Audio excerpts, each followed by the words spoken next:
Magandang araw mga kanegosyo. Gaano nga ba kaimportante ang itsura ng isang tindahan para sa isang mamimili para mas makaakit ka ng mga maraming mamimili na pumasok sa iyong tindahan upang sa ganun magkaroon ka ng maraming sales, magkaroon ka ng maraming benta.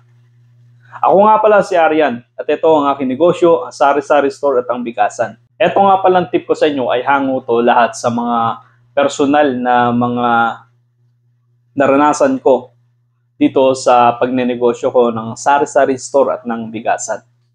Dito kasi sa tindahan ko, ang style ko talaga, sa labas pa lang, pinupuno ko na talaga yan ng mga paninda.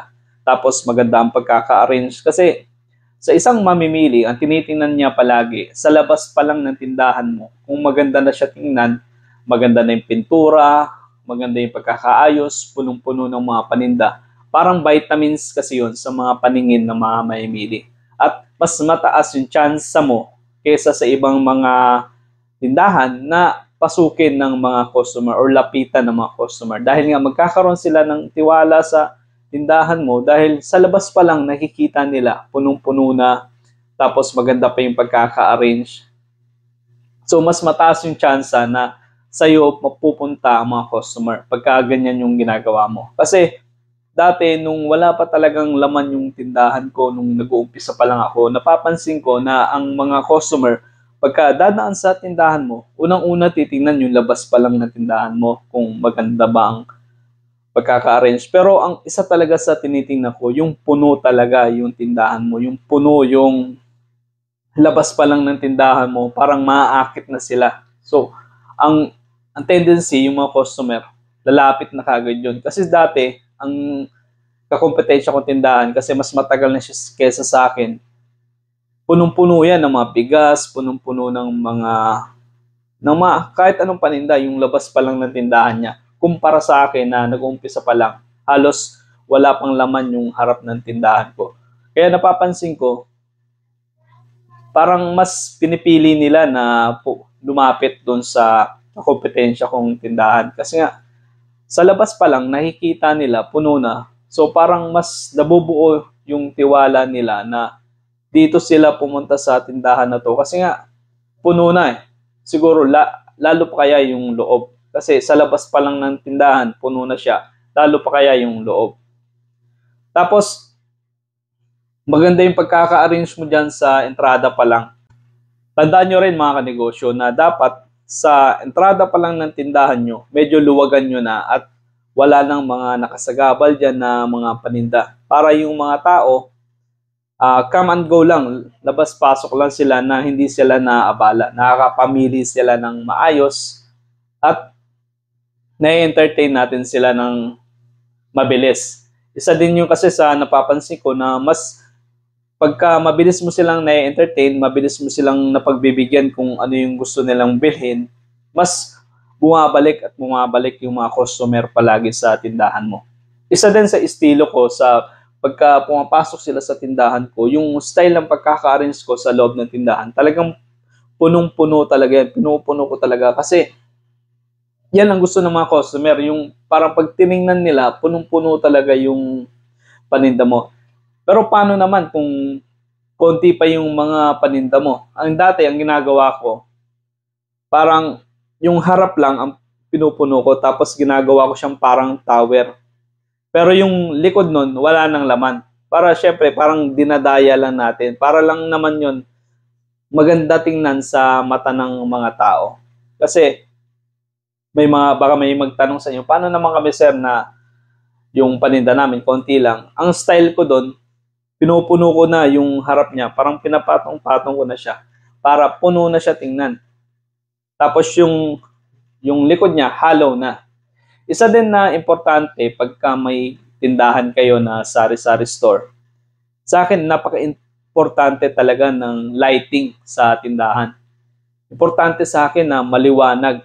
Kasi pagka maliwanag yung tindahan mo, maliwanag siya, maraming ilaw, kumbaga nakikita lahat ng mga customer ang gusto nilang mga bilhin, yung gusto nilang hanapin, yung mga hinahanap nila, mas mabilis nilang nakikita sa tindahan. Isa din na Isa din sa mga rason kung bakit gusto kong maliwanag palagi yung tindahan ko. Kasi may nagsabi sa akin dati na isang negosyante. Baga, ano na yun, matagal na talagang negosyante yun. May-ari siya ng hardware dito sa amin. Tapos sabi niya, mas maganda yan na maliwanag talaga yung tindahan mo. Kasi daw, yung pera, meron daw mata.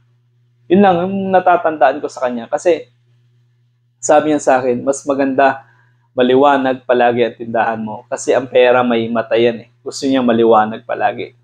Kasi nung una, medyo madilim pa talaga yung tindahan ko. Wala pa gaanong ilaw. Kaya sabi ko, sige nga, try natin. Tapos nung sinimulan ko siyang lagyan ng maraming ilaw, parang totoo nga, parang mas naging kaakit-akit tingnan or mas naging maaliwalas siya tingnan para sa akin. Importante din sa mga customer lagi na laging parang may bago silang nakikita sa tindahan mo. Gusto nila yung kahit yung arrangement lang ng tindahan mo, yung baguhin mo, okay na yon.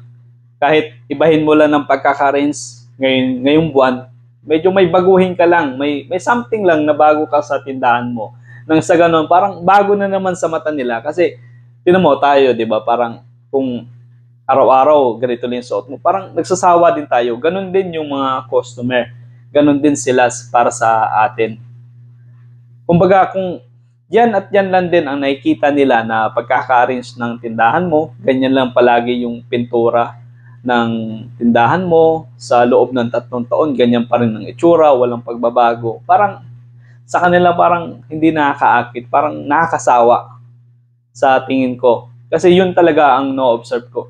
Kaya mas maganda kung meron kang bagong naisip na arrangement, bagong pintura, kung may budget ka, pinturahan mo kahit yung labas lang na tindahan mo. Kasi parang magiging sa mga tao, parang fresh na naman yung paningin nila, yung fresh na naman yung pananaw nila dyan sa tindahan mo. Parang bagong tindahan na naman. Kaya, pansin mo, pagka may binago kang arrangement kahit konti, magugustuhan nila. Parang pagpasok nila ng tindahan mo. Kasi, every time na binabago ko yung arrangement ko sa tindahan, every time na may bago ang pinapagawa, talagang na-appreciate talaga ng mga customer ko.